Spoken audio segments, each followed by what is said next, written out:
at this. She dates about 20 times a month, and she says her job really makes her want to find a husband. Please welcome Anne Wiley. Hi, Anne. I'm fine. Nice to meet you. Now, you're a nurse, right, among other things. No, Pilot and fisherman, you're also a nurse. I like to do all the things. Why do you want to find a husband? Well, I work maternity mostly with babies, and so when you work a lot with babies, you kind of want to have one of your own. You want to have a baby. You want to have one of your own. Yeah, they're real cute, little guys. How long have you wanted to have one? Just in the last, I don't know, year or so. Now, you know how to do this, I Yeah. guess. Okay. They taught us that in nursing school. I just wanted to check it. Yeah, they taught us. And I'm getting a little tired of dating, and so I'm getting ready to settle down and have a family. Earlier we heard that you want a man built like a wrestler with the mind of a professor. Yeah, I really like bodies with brains, but usually you either find someone who has a real nice physique with the brain of cottage cheese, Yes. or you find a man who's very bright and intelligent whose body's like a wet noodle. And I kind of want to know. Okay. Any other well, let me ask you this.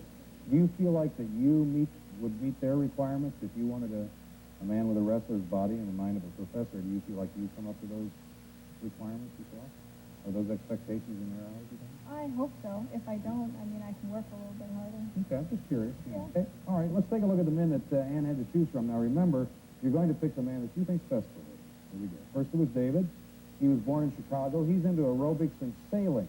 Now, he says that he tries too hard on his dates, and before he asks a woman out, he has her screened by a friend. Here's what David's looking for. I would say I'm looking for a somewhat serious relationship, somebody that would make me not want to go out with somebody other than herself for the next couple of months, and we'll keep it short. Okay, next there was Mitchell. Mitchell was raised in Cleveland. He loves to follow the stock market. Describes himself as cool on the outside, passionate on the inside. And he's definitely not interested in being mothered. Here's a little bit more on that. I think a lot of women like to pretend like they're your mother.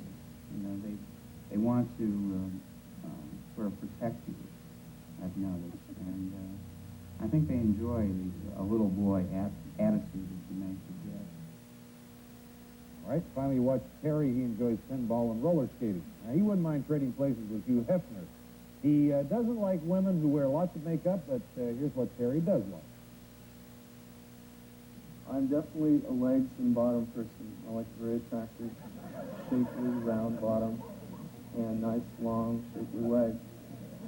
Not an absolute requirement, but it is attractive to me. All right, now Anne selected one of those men as her date. We're going to show you all three men again before you vote. First was David. He's 33. He's an attorney. Mitchell is an eye surgeon. He's 32. Finally, Terry's 31. He's a real estate broker. The audience, and then Anne, seeing your three choices. Who do you think she should have gone out with? Make your choice now.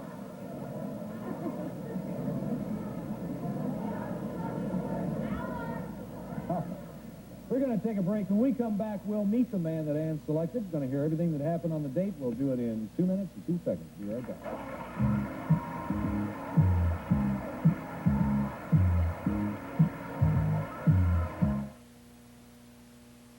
In just a minute, you're going to find out how you can get this terrific alarm clock telephone absolutely free. So stay where you are, and I'll be right back to tell you more. When you read Time each week, you know more. You understand. Time flies, and you are there. Time flies, and lets you care. You understand the world we share.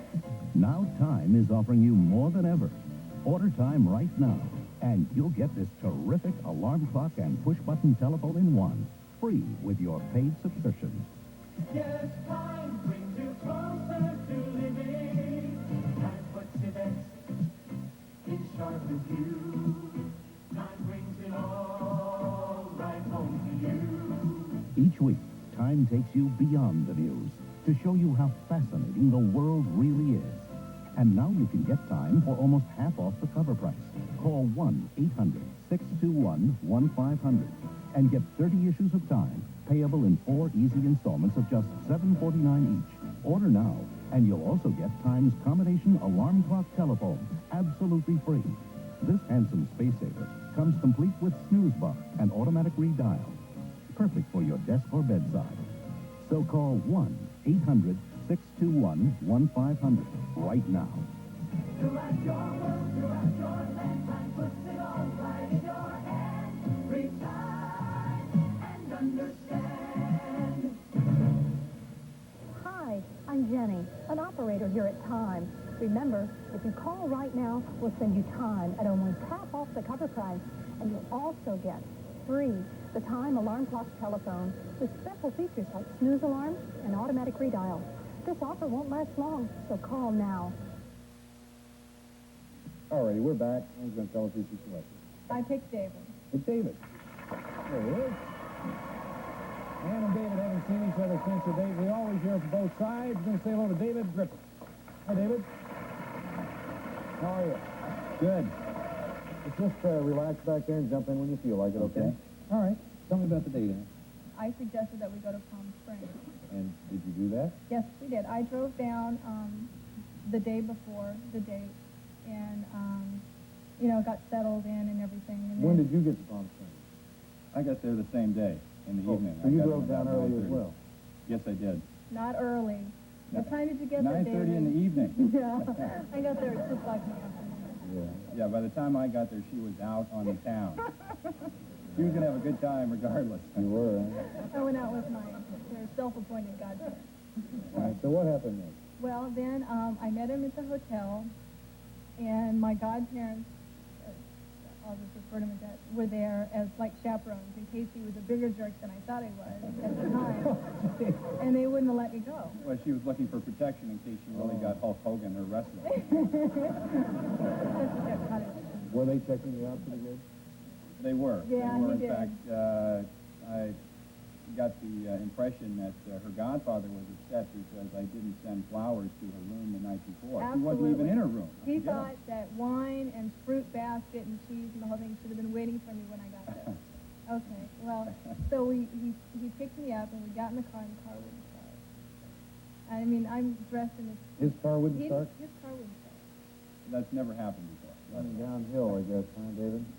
It looked pretty grim at that point. It was almost a disaster. We were 45 minutes late for dinner, and the car wouldn't start, and she refused to take her car. Oh, So- no way. You wouldn't You fit told- in my car. You told me you could not take your car. You were determined to get my car started. I have to give you credit for this. You were all dressed to the hilt. I was very surprised. You jumped out of the car, went over to your car, got your jumper cables, popped the hood, got under there, hooked them up. You had your own flashlight even, pulled out of your trunk.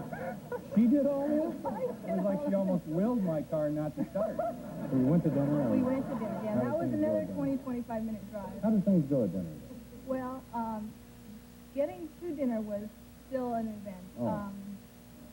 Well, I was getting out of the car at dinner, and I ever so gracefully, ladylike, get out of the car, and my shoe goes flying off my foot.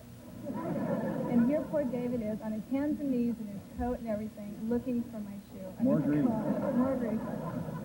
Very gentlemanly, but he finally finds my shoe, puts it back on my foot, and we went into dinner. And dinner was very nice. Nice wine, candlelight, good conversation.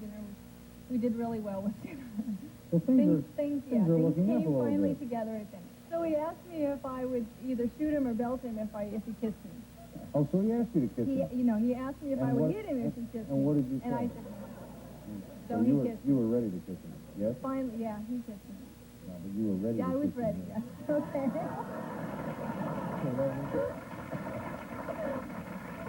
Want to take a look and see the audience pick for you? Sure. Okay, let's... Oh, 57%. David, too. You and me walk off with it. Well, if you'd like to take our audience's advice about what David will be happy to pay for it. If not, you remain on your own, do whatever you like. Well, if David could survive and no major catastrophes, I'd like to try it. David? Yes? Sounds good to me. Come on out and join us, David.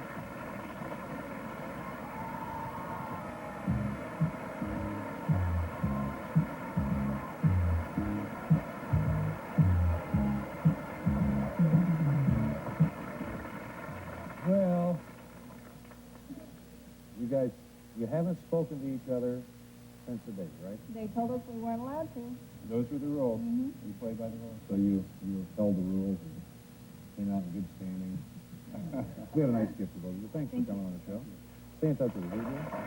We're going to come right back with our next guest. Stay with us.